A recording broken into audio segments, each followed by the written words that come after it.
Good evening and welcome to the Committee of the Whole. My name is David Miller. I'm the Chair of the Council.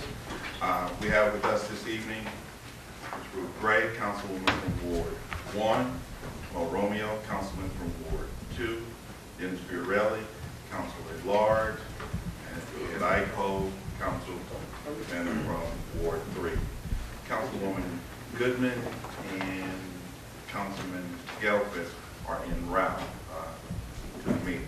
Tonight, we are meeting to discuss revenue enhancement legislation 18-13, resolution 18-13, ordinance 0-4 and 04-13, 05-13, and ordinance 08-13, which pertains to safety forces staffing requirements. Okay.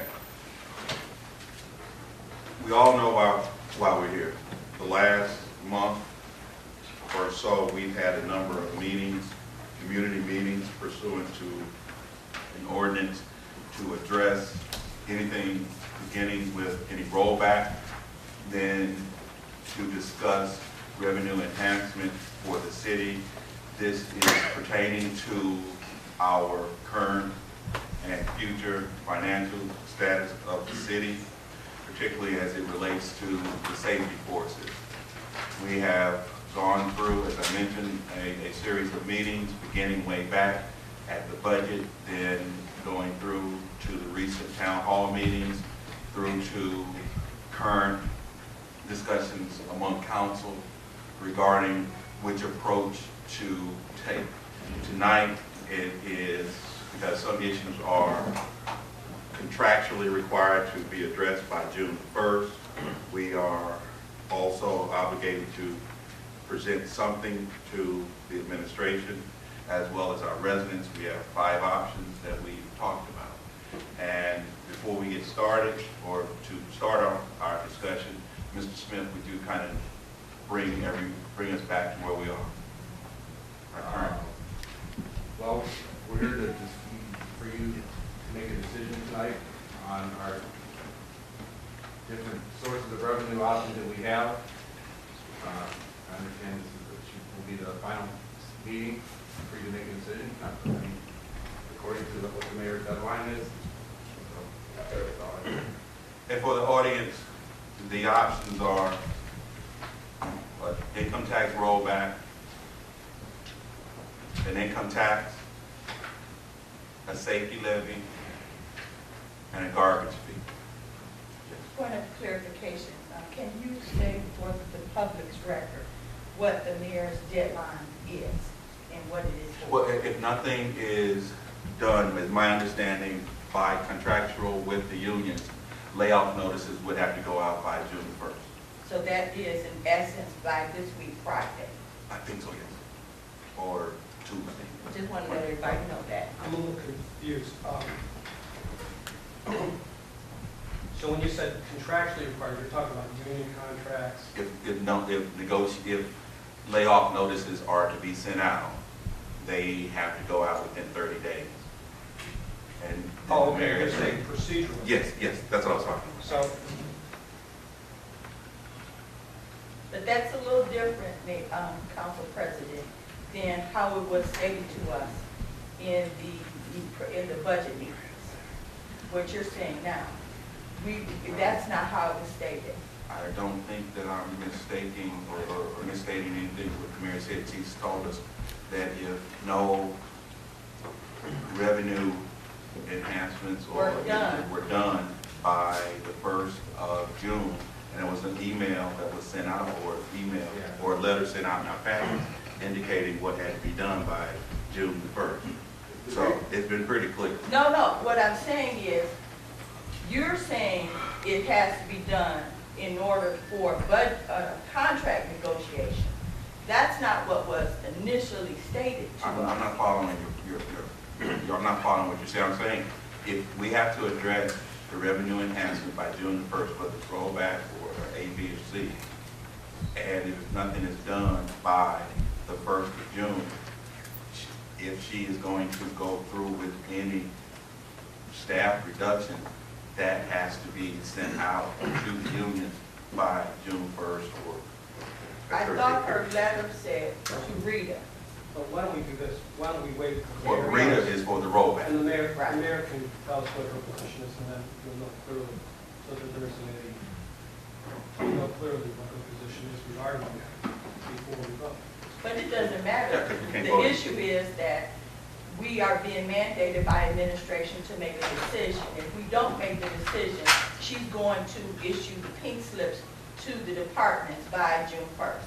That's the message. Well, I'm still confused as to what the message really is, but Well, if we can do have- we'll ask anything her regarding when she comes. the rollback we'll ask her when she is, comes. okay, but the rollback, no. If we do anything regarding the rollback, it has to be to Rita by June 30th so that they can start it July 1st. June 1st. June 1st, June Yeah, 1st. I understand that, but let's wait for the mayor so that we know for sure, because I'm not sure. There's different options, and I'm not sure her position regarding the layouts are the same for all the options, or whether it's mandatory that, at least in her mind, that there be a rollback. If there's not a rollback, then she's going to issue a layout. So once we decide to do something else, are we still going to have layout notices? And I think that that's the key. And if the rollback's passed, are we going to have layoff notices, number one? Are we going to have the minimum staffing that the people want? I mean, that's another issue too. And, she'll explain it to us on the floor. I was going to say, my understanding was we had a deadline for the rollback to be in effect, and we had to make a decision tonight by the end of this month for Rita to put that in effect starting in the second half of the year in order to make that have some revenue generating action in the year 2013. So that was one critical deadline. I agree. That's what I heard, is that in order to affect the rollback, we have to make the decision, and it has to be done before June 1st in order for it to become implemented. Now, the rest of them, I don't believe there was any reliance upon June 1st. It was making sure that we did something passed so that it can be on the ballot. Those items that need to be on the ballot need to be passed, soon, so that it can be put on the ballot. So there's a difference. Well,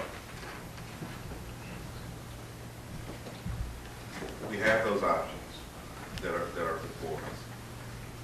And until we hear from the mayor, we still have our responsibility to move forward. As we've talked about and as the data tended to show, the options, rollback, safety, garbage, income tax. I may be wrong in that order, Ms. Correll, if I'm incorrect. The more I've thought about it, the more I've talked with people, the rollback at 0.25, I'm just putting this out here for discussion purposes, the rollback at 0.25 with the safety levy beginning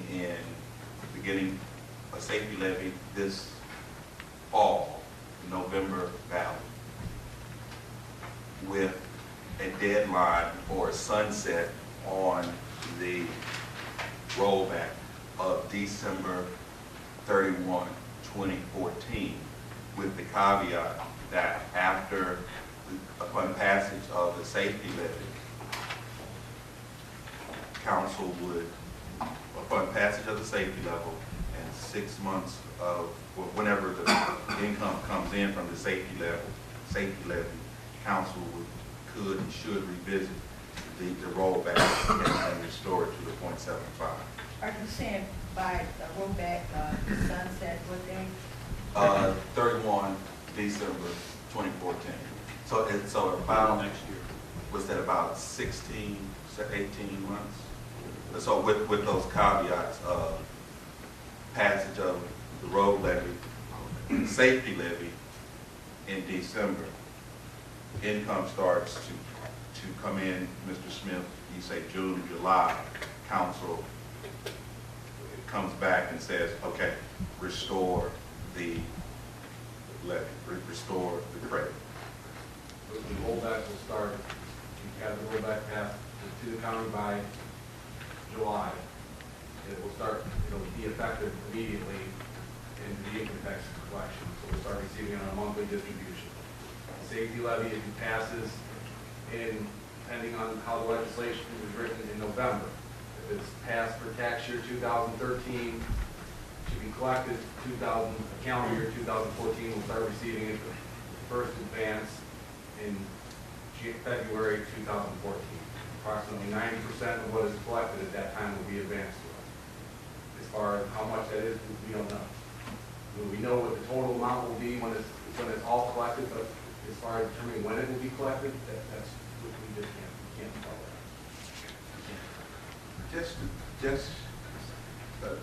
Ed, tell me if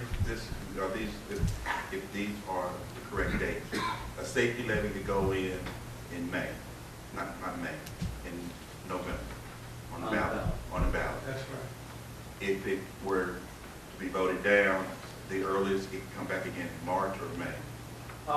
There is a primary next May, but we theoretically could do it in March. But in March, we'd have to pay for it, the election. Okay. In May, we would not have to pay So, for it. We had Keith, thanks for asking. Keith got this information. okay. So then it's November, March, maybe, yes or no, possible. Then May, and then again in November, or even August. You could have a special election theoretically in August too, but. Okay. Okay, but nothing, all right. And I wanted to put that out there for us to begin to talk.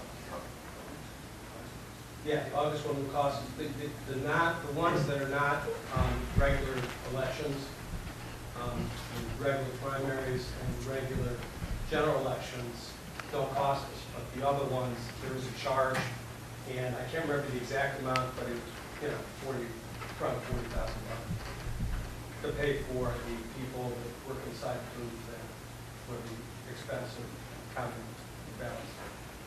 Sorry. Just thoughts about what I suggested in my thoughts.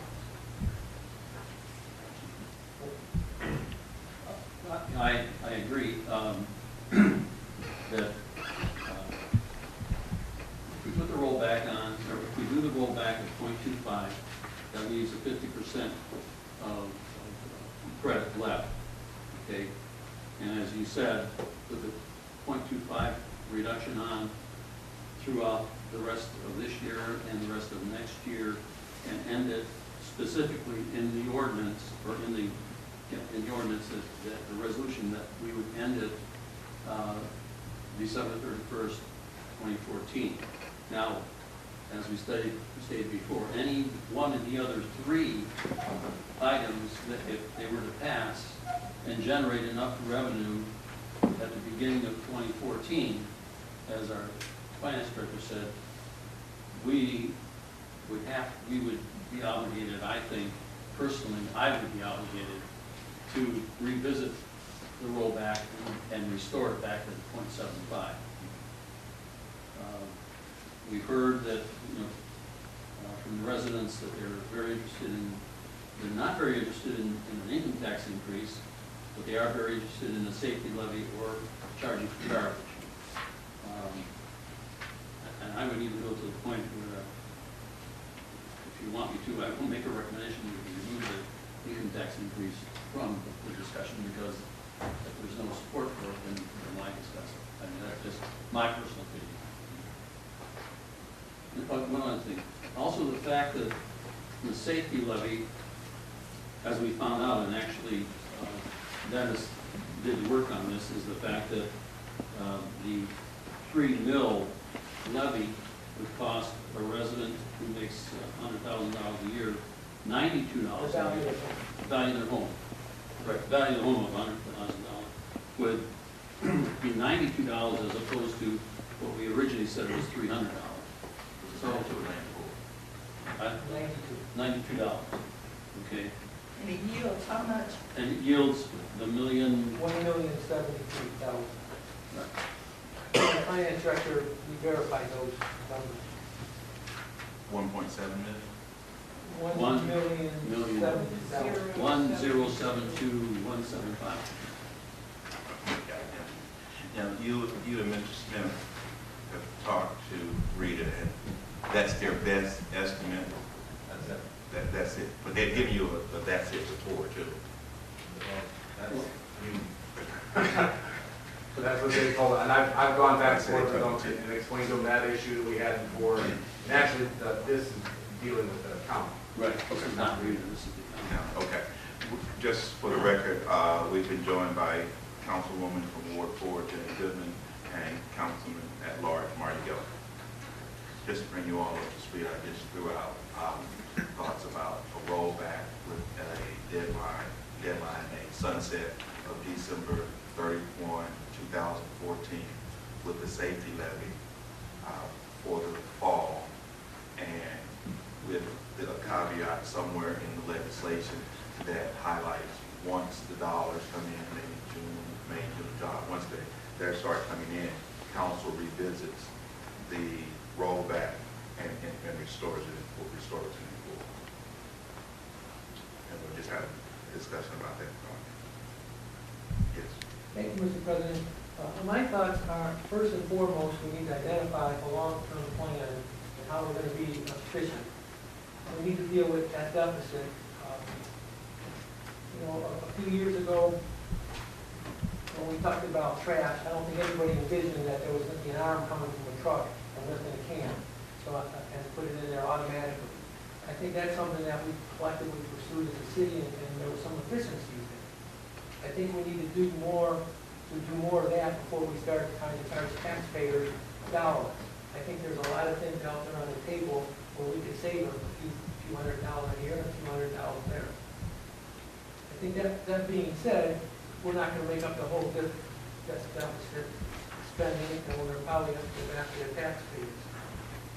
I don't favor the garbage.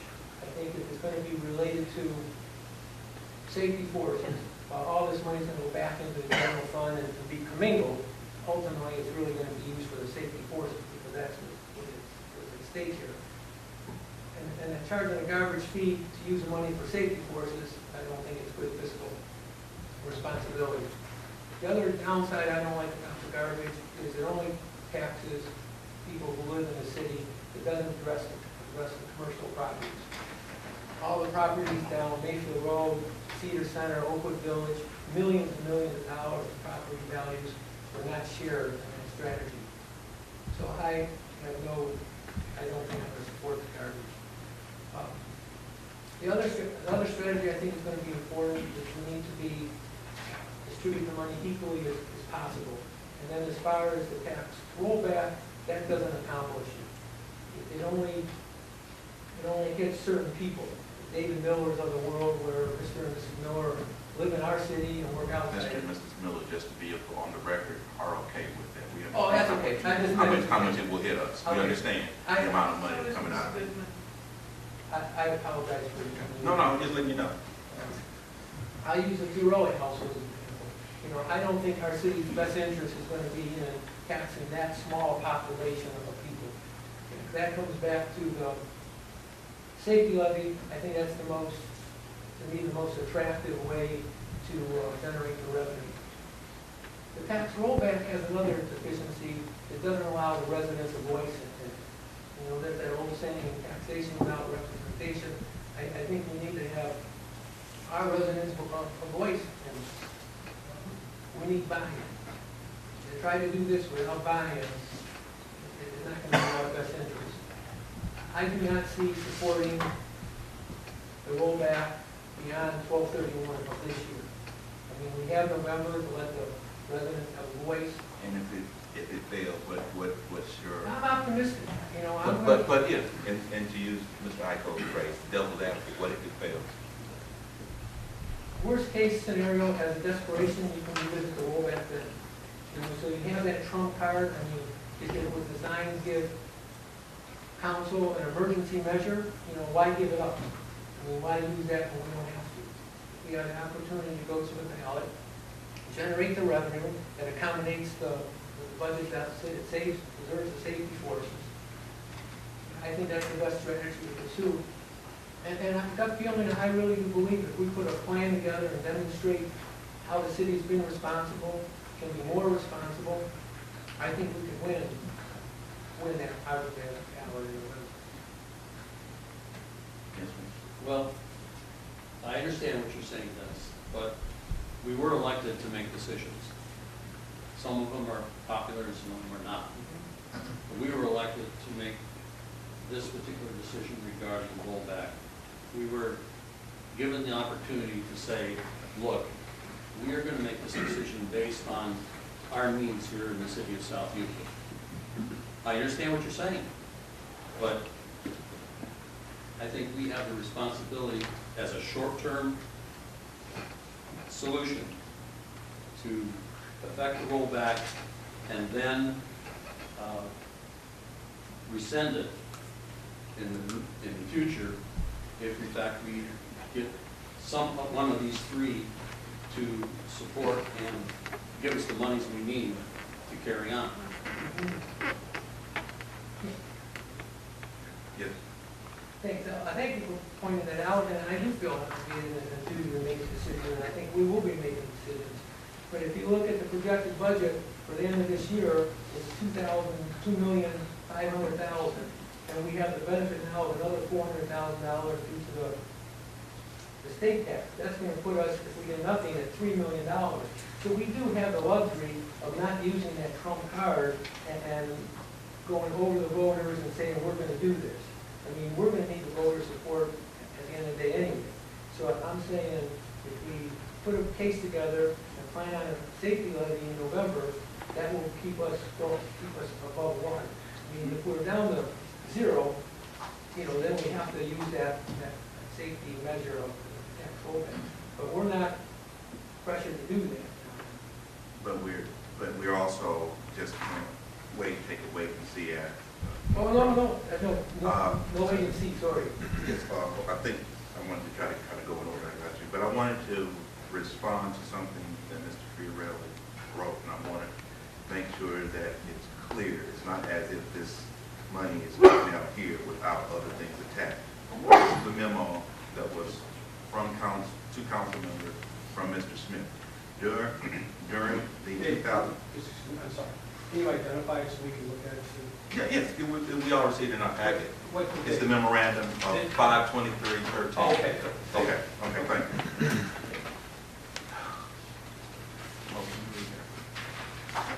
Any last? Yeah. I- Okay, council members, with the Well, committee. two. That's your point two? Yes. Okay. During the 2013 budget process, we estimated $190,000 given to the city by Cuyahoga County Fiscal Office. See attached. In the state tax we would receive in 2013. However, to date, we have received estate tax payments totaling $535,741. And according to the Cuyahoga County Fiscal, there is approximately $60,000 in additional funds in our account. These funds should be distributed in 2013. The additional $423,741 in estate tax will fortunately offset some of the rising cost of health care in 2014 and 2015. As you know, during 2013 budget process, it was stated numerous times that the current projections for 2014 and 2015 do not take into account the increase in health care for 2014 and 2015. This additional money received from estate taxes will still not be enough to cover the increase in health care. So the additional funds will not impact the 2014-2015 projections. There's no attachment. You said see attached? Oh, okay. Can you give it to me? I just got it. Just You want to see it? Yeah, I never. Came in the Yeah, packet, I seen it, I was reading it, shuffling it around. Here it is, right here. It just wasn't on. Oh, okay. Okay. All right. Mr. Icahn, you want to pass and come back later? I really don't have anything to add right now. The only thing I want to say is that, just for the record, I'm very happy that we had this open and frank discussion about this particular matter, as well as general financial matters. I agree with Dennis. We need a financial plan. We don't have one. We need a long-term financial plan so that we don't have to do this every year. So whatever we need to do to get that into effect, I mean, we talked about it during the discussions. Whatever we need to do to get that into effect, I would support 100%, so that we have a financial plan. But I wanted to commend everybody on their hard work throughout this process. Thanks. Well, yeah, Mr. President, thank you. I mean, first and foremost, and I see members of our safety forces in the back of the room, and you know, they're the ones that really brought this to our attention initially when we first, actually before we got the mayor's budget. And not only did they bring it to our attention, but they brought it to the attention of the folks who live in our wards, who live in our precincts, and live in our city. And I think that's, and we heard it at Councilwoman Gray's safety committee meeting. We heard some 35, 38 people who spoke at the public meeting. And there were among them representatives of the safety forces, but also folks who just live in their homes, live in their apartments and houses. And I've heard from people who called me and emailed me, who didn't make the meeting. And not a single person said to me or said to us, we need to cut the safety forces. If we don't have the money, let's cut the safety forces. Nobody said that. Nobody's saying that now. And that's with the full understanding that we're going to have to raise revenue somewhere. And I think that I heard that. That's what I heard. And I'm sure that you among my colleagues heard that same thing. And to do that, we have to raise revenue. We all know that.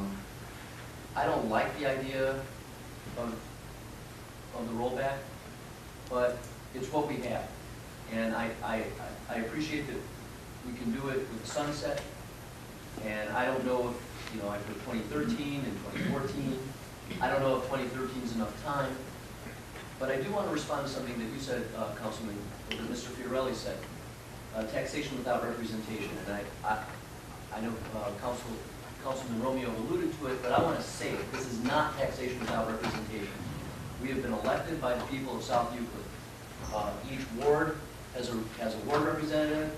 There are 3 at-large members of council.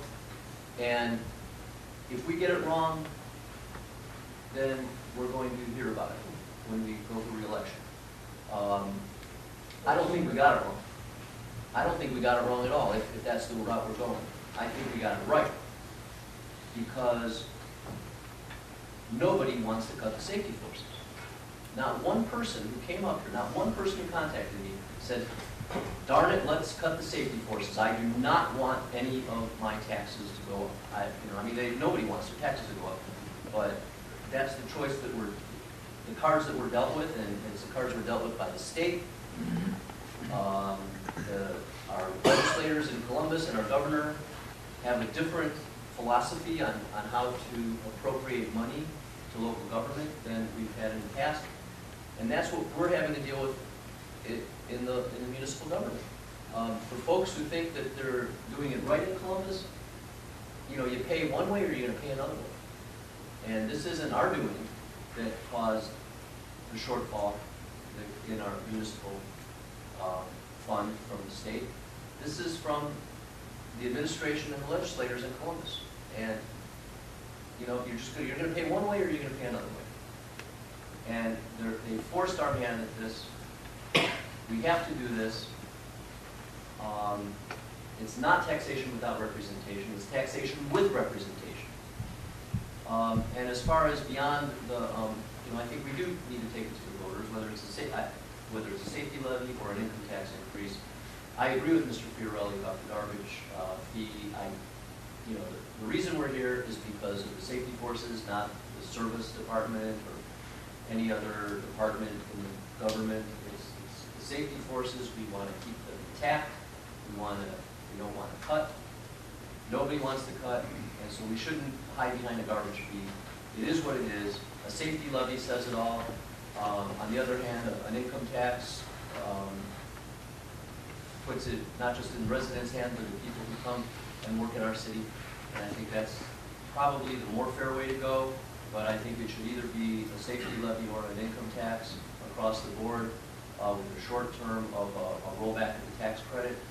And again, I just, it's not taxation without representation. It's what we have to do to best represent, to exercise our fiduciary responsibility in the city, and to best represent the people who did vote for us and who want to keep the safety forces intact. And I trust that the safety forces, just as they were last March when we heard about this, will be out in force for whatever it is that we have to bring to the voters' attention in the fall.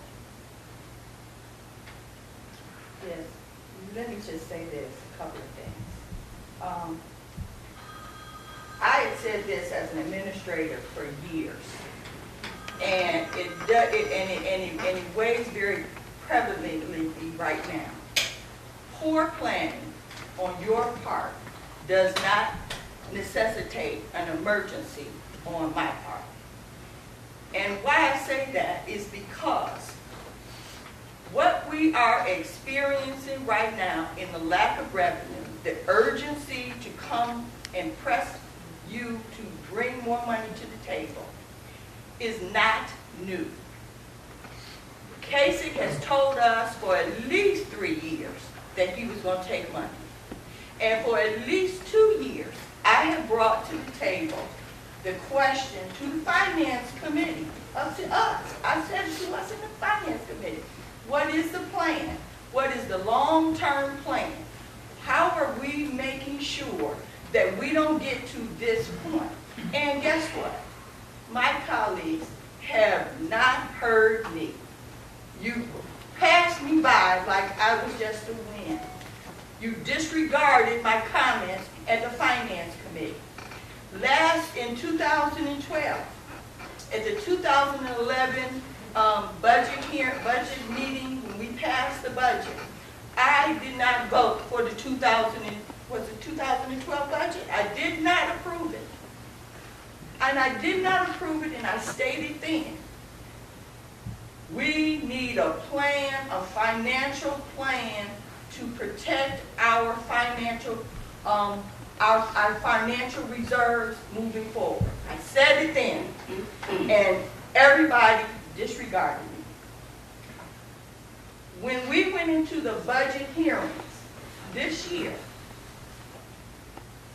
we went in, all 7 of us as council people, went into the budget hearings thinking we had no emergency at our doorstep.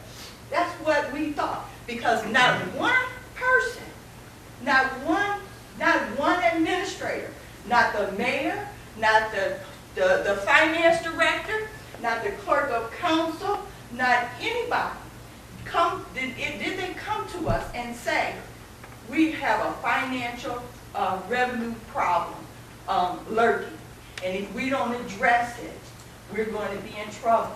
You know how much respect council got? That the first time either one of us, and this is not the first time this has happened, but it continues to happen, and I'm just a little bit tired of it. So we're going to speak about it so we can get it corrected, and so council can do their job and stop carrying the water of the administration, who, by the way, is not respecting us. You know who told us that we had a revenue problem, that the safety forces was going to be cut? We all got a call on a Saturday morning from the union, a union steward, and told us that there was threats. We didn't get the respect. We didn't get the respect of the administration, the mayor, or her team coming to us and saying, listen, we got a financial problem. This is going to be on your agenda this year. I just want to give you heads up. I just want you to know this is what's going on. We didn't get that respect. Then they have the audacity, and I am upset about it, because now we can make a decision off the backs of people that may not be making $100,000 or $200,000 a year. They may only be making $45,000 a year.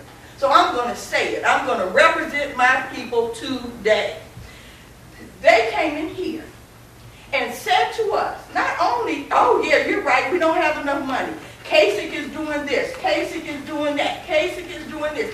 Everything that we knew was coming for the past 2 years, all of a sudden, became an emergency off the backs of the very fundamental thing that we as residents and as legislators are supposed to ensure, and that is the safety of our city. That is our responsibility.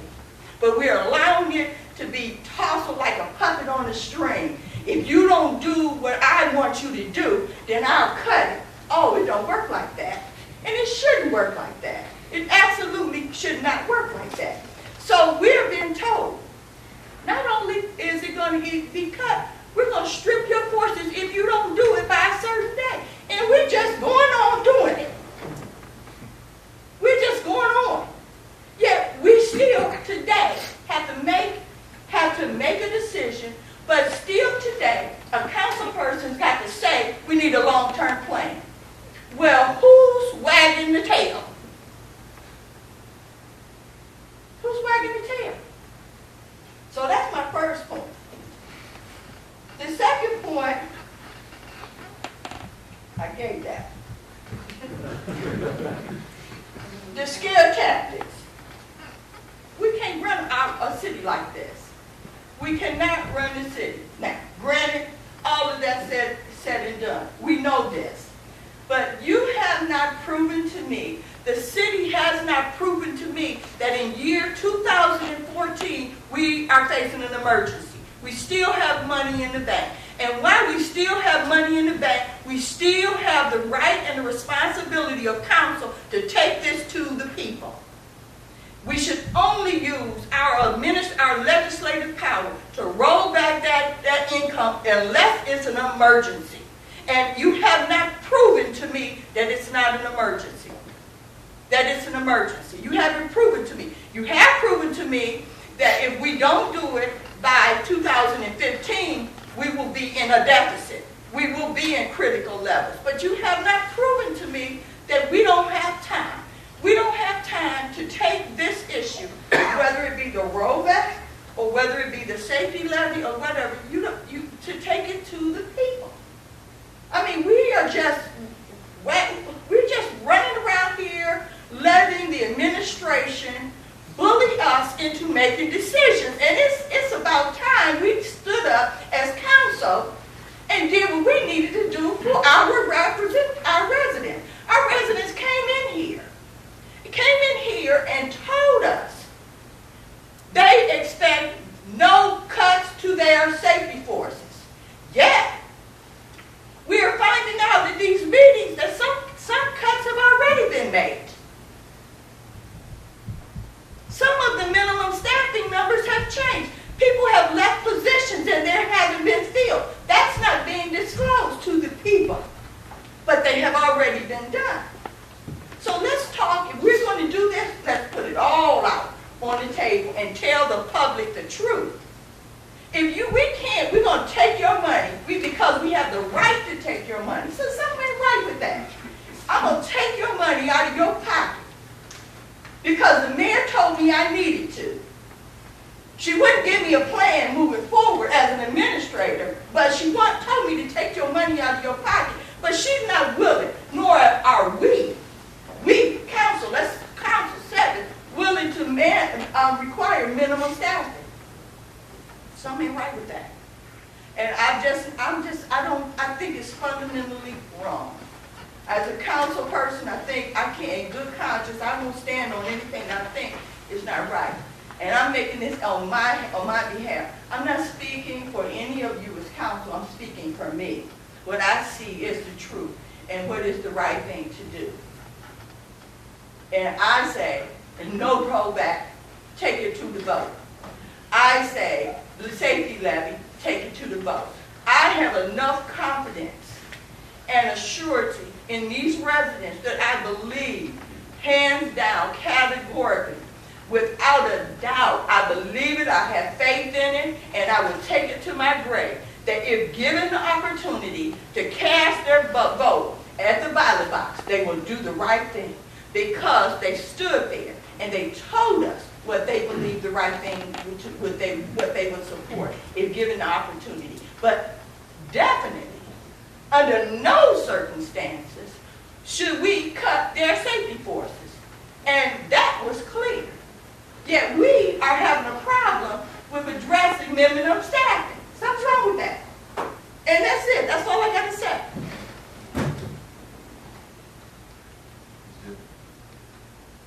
Get the power. I'm sure. Nevertheless, we are faced here with a decision to make.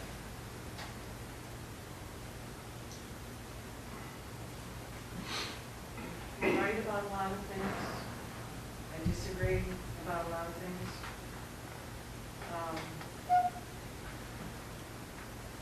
The main point that I think has gotten missed in this most recent vocalizations, not just around, is that when, I don't know who you've been talking to because they're not the people I've been talking to, but when the people stood up and said, we don't want our safety forces cut, they did not say, and we want you to raise our taxes. They said, we want you to stop paying yourselves. We want cuts made elsewhere. Not one person, sorry. Many people said, I'll pay more taxes. But most of them said, I don't want to pay more taxes, and I don't want you to make it so that EMS truck doesn't come to me for the 80,000th time because I feel it's my right to have free medical care whenever I feel like it. They almost to a person either said, cut expenses anywhere else, or I'm willing to pay more income tax, or I'm willing to pay for garbage, or I'm willing to pay more taxes, because I get it. So we know that most of the people who will be in favor of raising income taxes are those who don't pay income taxes. And that's a lot of our sacred cows who are older folks. I know I'm going to offend a lot of people tonight. Older folks whose only payments to the city come through the piece of their property tax that may amount to maybe $150 a year, because they don't pay income tax, and that's a piece of the property tax that comes to our city for a $100,000 value home. It's easy to say, take the income tax to the voters. I don't trust the voters, because those people who only pay $150 a year and get everything from the city don't understand that they only pay $150 a year and get everything from the city. Our voters are not the best educated or informed on the whole about these issues. And that is why we have a representative democracy and not a direct democracy. And I'm not going to belabor that issue because my colleague has done a pretty good job. That's why we have elections. That's why there is a city council.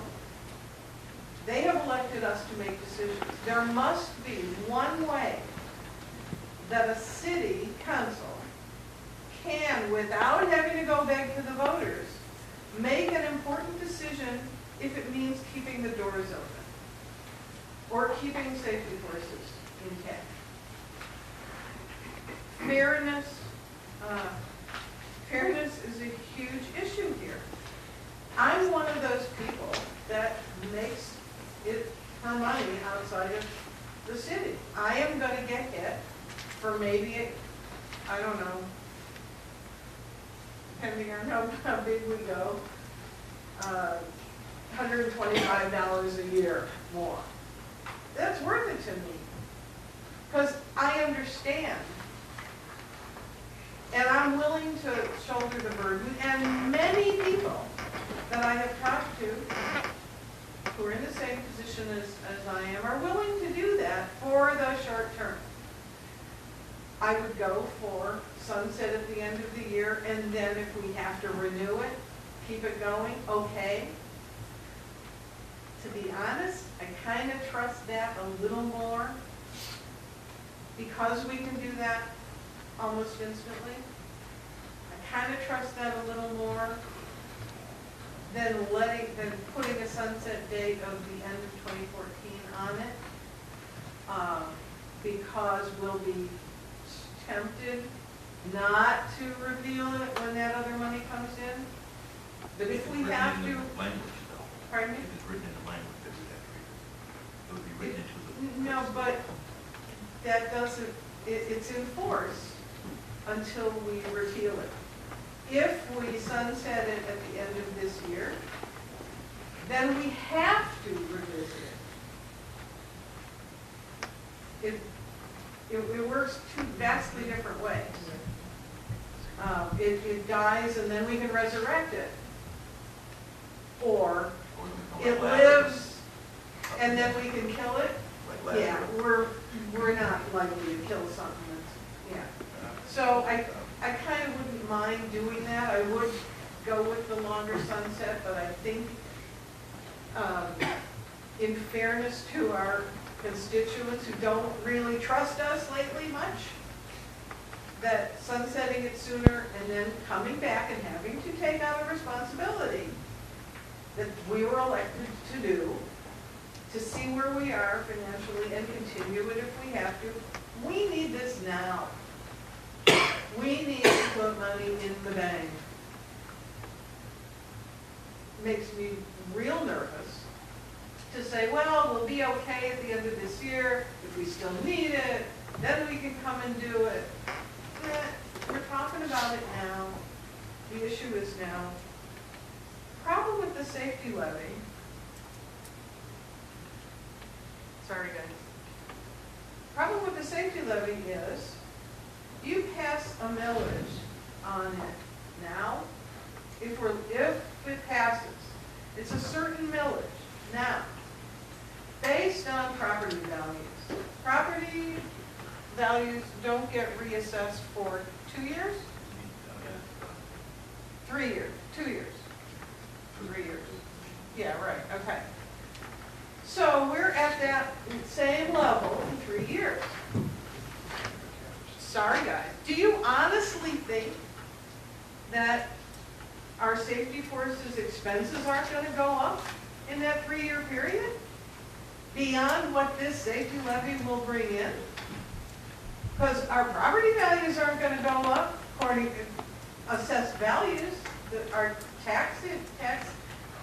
property tax income isn't going to increase. But our expenses are going to increase.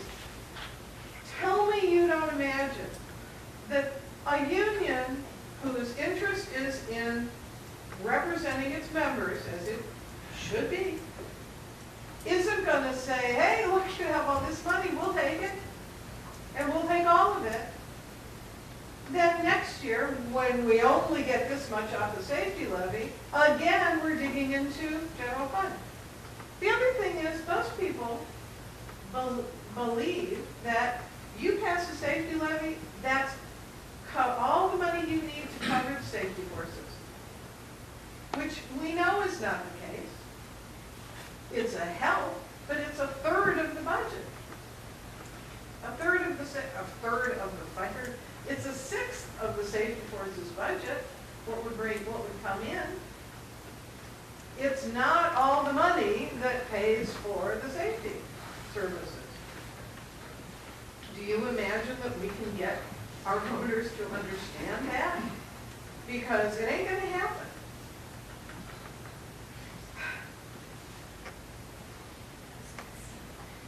What I have heard a lot of, and this is not something we can act on now, but I would fully expect that because we are going through this heinous, horrendous, painful process, that everybody else around is paying more for their own health insurance. Our safety forces are not. Our staff is not. I think that has to change. If we're going to ask the voters for more, and they have asked for cuts, that is the place we have not cut enough, I don't think.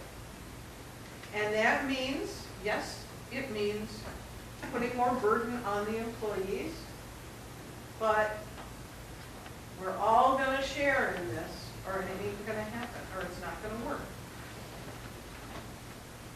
I don't believe it's trading garbage, that putting a fee on garbage is having our garbage pay for safety. It's having our garbage collection contributing to the funding of this machine.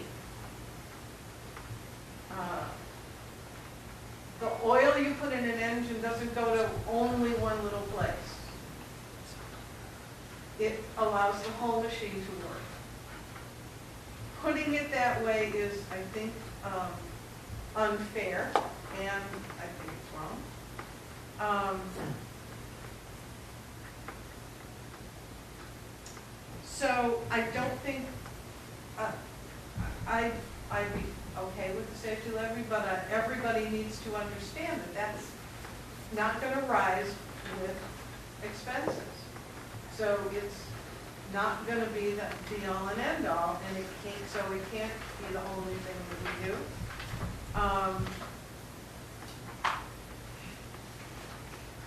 It's easy to sit back and say, I told you so, and you were right about a lot of things. But right here, right now, we have to make a decision that is bigger than about police and fire, that is bigger than the safety forces, and that is about who is going to take the burden, for how long, and to what extent. So I would propose, I would be in favor of a rollback with a pretty darn short-term sunset. So we have to come back and revisit it soon.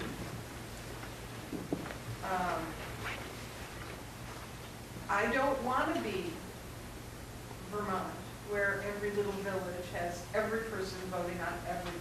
We're not that. We can't afford to be that. And we can't afford to let voters who don't go through the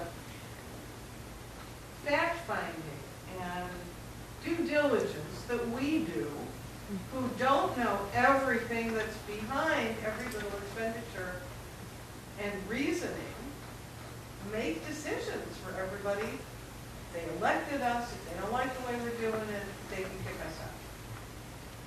But right now, I would support the rollback. We have to have emergency powers. That is our emergency power.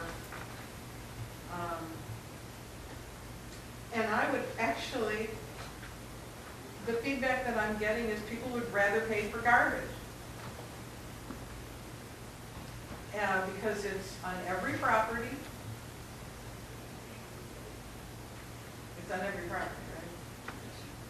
It's on every property. Not It's, apartment, pardon me? not apartment buildings. Not apartment buildings? Apartment building. They have their own private contract.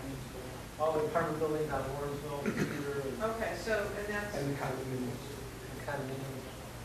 Well, some of them. no. Well, Yes.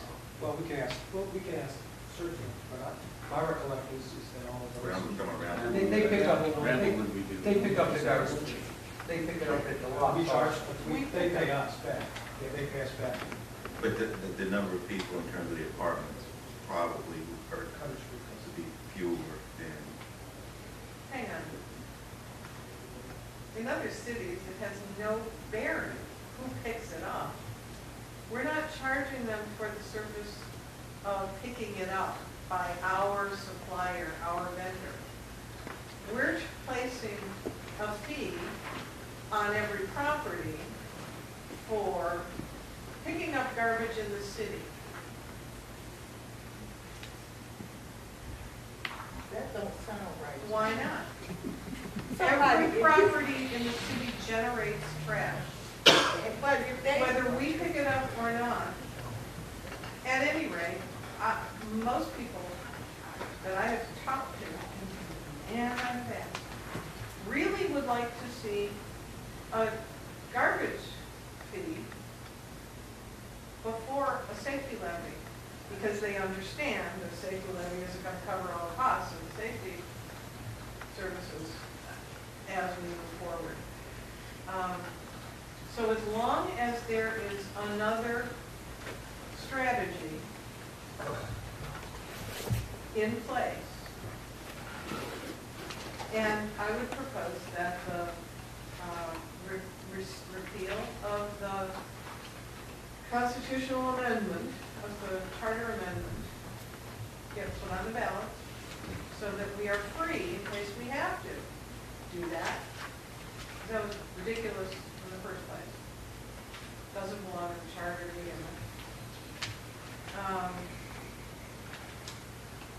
That we do the rollback as soon as we can.